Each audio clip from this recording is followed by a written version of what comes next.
Welcome to this week's Alexandria Lakes Area Fishing Report. You know, last week we talked about a really good walleye bite, the summer peak for walleyes. The good news, still going on. A lot of lakes in the Alexandria area still have a really good walleye bite. And what I'm doing is I'm continuing to target similar structure to last week. Some of those sunken islands and sunken humps out from shore, but also the shoreline flats that go way out into the lake before dropping off, particularly if they make a point that goes out into the lake that dumps into the deep basin. Those drop-offs are holding a lot of fish. The productive depths have been, say, from 19 all the way out to 25, 26 feet.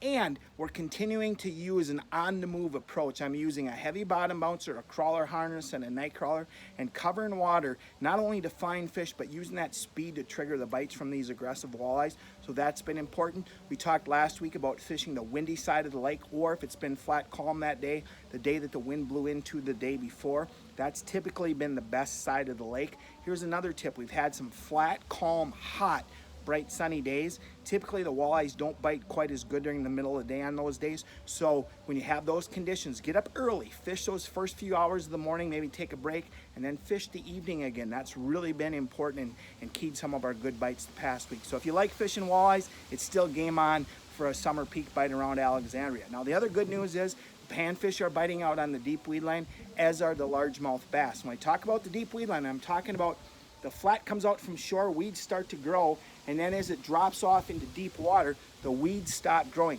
That's the deep weed line. The clearer the water, the deeper the weeds are. The shallower weed lines are in more dirty water lakes. That weed line might be in 12 feet in somewhat of an off-colored lake.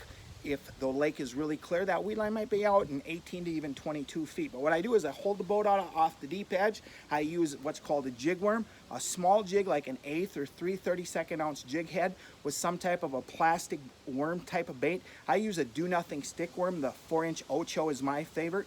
I hold the boat out from the weed line, cast it up to the weeds, let that bait settle in, snap it off the bottom, let it settle in, snap it off the bottom, reel in, and keep moving down the weed line until you get bit. Lots of times when you get bit, you'll catch a bunch. And we'll detail more of the specifics of that rig in an upcoming tip as well. But again, the midsummer bite or the summer peak bite for walleyes is really good. Bass and panfish on their bite. This is a great time to be out on the lake in the Alexandria Lakes area. Hey, we'll see you again next week.